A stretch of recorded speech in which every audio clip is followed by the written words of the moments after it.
everybody, and welcome to another Cricut craft tutorial. Before we get started, make sure you subscribe to my channel. I put out new videos on Wednesdays and Saturdays, with the occasional bonus video. Today we're going to talk about how to screen print with your Cricut. I actually screen printed this adorable penguin onto this black shirt. It only took a couple minutes and I was really excited at how easy it was to do, and I can't wait to share it with you guys. So all you're going to need are just a few supplies. You're going to need a 651 or a 631 vinyl, so something that isn't HTV. You're going to need some screen printing ink. This one is by Speedball, and this is their pearl white color. You're going to need a squeegee. This one is also a Speedball squeegee. I believe it's the 9-inch. There are different kinds, so make sure that you get the fabric kind. I will link all of this stuff below for you guys, but you'll definitely need one of these. And then you're going to need your screen. Again, also a Speedball product. This one, I got everything off of Amazon. I think everything cost me about $30 for everything needed. But you can do so many different screenings with one screen and one squeegee that it's great. And you barely use any of the ink when you do this. And any ink that's left over on your shirt, you'll see we can scrape right back into our jar. So we're going to go and get this started. This little penguin is from Design Bundles. I will link him below. He's super duper cute. I love how he came out. I'm a big penguin fan. So let's get started and make a really fun screen printed t-shirt. So all I've done is weeded our little penguin. He's going to be what we put on our shirt.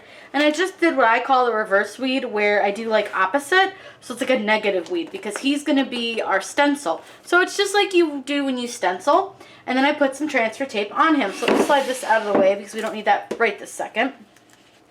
And what we're going to do is take and peel off our vinyl from the backing. And you're doing this just like you would apply a decal. So I have burnished the vinyl onto the transfer tape. And this one does have a few small pieces. So I just always want to make sure that those little guys have stuck. And then what you need to do is take your silk screen here. And let me just get that little fuzz out from under it.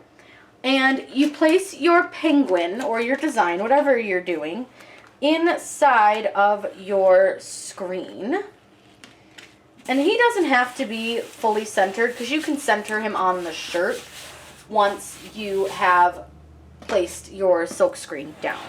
So we're gonna just take, and again, you're gonna burnish him, and you're gonna burnish him, and this time we're burnishing him so he sticks to the screen and not to your transfer tape. Now, I typically would have cut my transfer tape a little bit bigger, but I didn't think about that. So now I got to try to get to one of my corners of my transfer tape. Thank God for the spoon, because the spoon's going to come in handy here in just a second. Every once in a while, you just got to be a little creative to try to get to the edge of your transfer tape. Because I apparently cut it just exactly the right size, which I never do. Now, I will say that getting it up from your silk screen can be a little bit difficult because it doesn't really love to stick to this material. So as you see, I am pulling at a really sharp angle, and then as I go, I am just very gently moving, and I am pushing it down as I go. Like I said, with this guy having some small pieces, you're going to want to go nice and slowly and take your time. This is definitely a lesson in patience, and this is not something that you can rush through because you'll lose pieces. Now, you can do a less intricate design. This was just the design that I chose that I wanted to do, so he is a little bit more intricate than possibly some of the other things that we could have done. But I really like penguins, so I went with him, and I've been dying to do something with him. For anyone looking, he is from designbundles.net. I will link him below. I think he was only $3. He was super cheap. Might have even been cheaper than that, but I don't remember. It's been a while since I bought him, and I've been just dying to play with him. I don't know if you guys have the same thing I do, where I buy see these SVGs, and I'm dying to do something with them, and then I just can't come up with anything, and they end up sitting in my downloads forever and ever and ever until my brain finally goes, oh my gosh, what about doing that penguin for this project? So that might just be me, but I am a huge SVG hoarder. So, but on the bonus, there's always different projects that you can totally do with these. And like I said, with these little pieces, you're going to want to go super slow because I don't know if you guys can tell, but a lot of my little pieces are lifting a little bit as I'm pulling. So I'm just going back and just pressing them down, and I'm just being very, very careful. Now, if I lost a teeny piece here or there, not really the end of the world, but I definitely want this to look whole and full, and his little toe keeps trying to come up down here. So let me get over his toes really quick so that I can stop fighting with those. And like I said, you're just going to want to go super duper duper duper slow. You can get all the products that I'm using here from Amazon. I do know some of the local Michaels carries them. Ours do not. So I can't always find everything that I need for these types of projects at my local Michaels, but a lot of them do, especially in like the larger towns.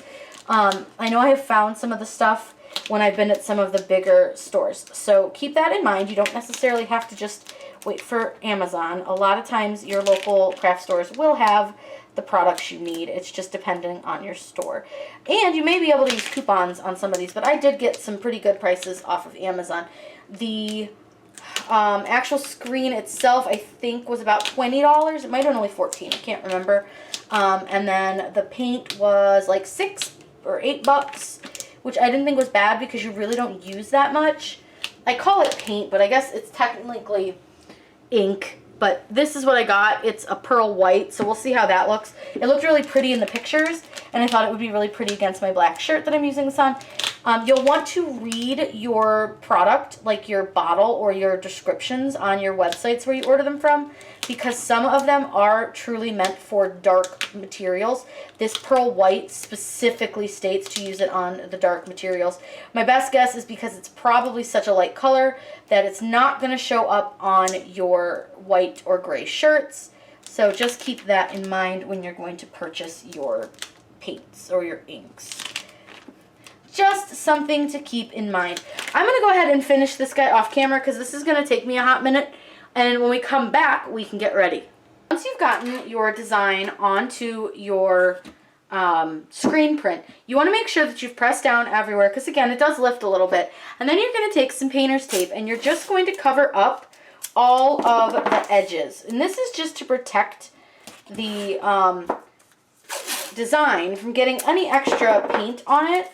So you just want to make sure that you're covering up all of this. Now, if you're really careful, you really probably don't need to do this step, but I just like to be extra careful and make sure that I'm not going to get any more ink on my shirt than I intended to.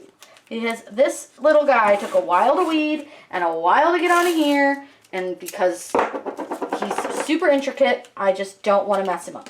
So you, again, want to make sure that your painter's tape is pressed down all the way as well. Just like with your decal, you want to make sure that you don't have any empty space and any bubbles. If you have bubbles in your tape, it will allow the paint or the ink to bleed through, and we don't want that. We want to make sure our penguin is nice and clean. Now, I always leave a lot of extra room around my decal so that I can easily place him on my mat and not have to use a, like a whole roll of painter's tape. So we have our penguin, so we're just going to make sure to press all of our edges down really nicely. And now that we've done that, we can get our shirt. So again, this works best on dark colored shirts. So I'm just using a George brand shirt. Or no, this is Time and True. I'm sorry, not George brand. This is a Time and True brand shirt from Walmart. So nothing crazy, nothing expensive. It was like $4. And I love these shirts. They fit really, really nice. So I do have some cardstock inside of my shirt. And that's just to help keep any paint from bleeding through. Though it typically doesn't. I just like to do that just as an extra precaution. And then I like to make sure that my shirt is sitting nice and flat. And then I just like to make sure that it's floofed out enough that I can tell where center is. And I'm going to move my cardstock over just a hair because it's a little too far one way. And there we go. So then I just like to, like I said, I just like to make sure my shirt is flat. And from here, you can take and use the penguin, and you're going to find about where the 3 inches or the 3 little fingers are from your collar. And then I just try to center him best I can. Make sure that he's straight. I find it a little bit easier to do it with the screen printing because I use the screen kind of to help me guide about where I think center is on this. And like I said, you can move him around and he doesn't, you just kind of want to make sure he's straight and he looks good. So then we're going to take our ink, and this is, like I said, this is pearl white, and I do have a spoon. I'm just using a plastic spoon to spoon this out, because you're going to want to spoon it out onto your shirt. You'll make sure when you open this, though, to not get it on your shirt. So I'm going to move over here really quick so I can open it. I didn't realize this thing was going to be such a pain. It's got one of those lifty tab things that, you know, work like a quarter of the time. Ha, there we go. Okay. Let me set this guy to the side so he doesn't get everywhere, because I don't want paint everywhere on my house. So we're going to take our ink, and you're just going to take a little blob. It's not like a ton. You don't really need a lot. And you just spread it across the top of your design. And you do want to make sure you use quite a bit. And don't worry, because you can scrape off any extra that you have back into your jar. So you can honestly do a lot with these. And you just make a nice line above your design. So let me set this to the side. And then you take your big squeegee. So this is just like these little squeegees. It's honestly almost identical. And this is going to pull the ink onto your shirt. So what I do is I hold down my frame with my arm, and then I just, in one fell swoop motion, pull my ink down, and you want to go all the way. And you can see that you've got a lot left on your thing. And you can always go back the other way, because I see a spot that I didn't quite get on his little footy. So I'm just going to go back up. And I want to make sure that I get a nice coverage all over him. And you can do this a couple times if you want to, if you feel like you need to, just to make sure that you get a nice even coverage. And then I always just give it a little extra scrape. And you can get as much of the extra stuff off as you can. And then we're just going to take our extra, and I just scrape it right back into, and I try to do it right over the shirt. That way if any drips, you can just scrape it right back off, and you're not going to make a huge mess everywhere, because you can easily just scrape it right back off of your panel. Set that all to the side, because you don't need that right now. And I did get a little bit on my finger, so just because I'm being extra careful, and I don't want to get any on my shirt, I'm just going to wipe it off. And all you do now is you just gently lift off your shirt. And we have a beautiful screen printed penguin. Tell me that was not so easy. And I know everyone says, oh my gosh, it looks so intimidating. I swear to you, this is honest to God, first one I ever did. I do a lot of these crafts, and I do them as the first one I've ever done on video, and you guys pretty much see the very, very first thing. So this guy came out really, really nice. I'm very happy. This is so easy to do, you guys. Honestly, I think that for the price that we invested in this, it's well worth it, because you can do a bunch more different things with everything that you bought. If you guys have any questions, please let me know in the comments down below. I'm always happy to answer those for you. Make sure you subscribe to my channel. I put out new videos on Wednesdays and Saturdays with the occasional bonus video. Hit the bell icon, because that will alert you to when I post a new video. I hope you guys have a wonderful day, and happy crafting.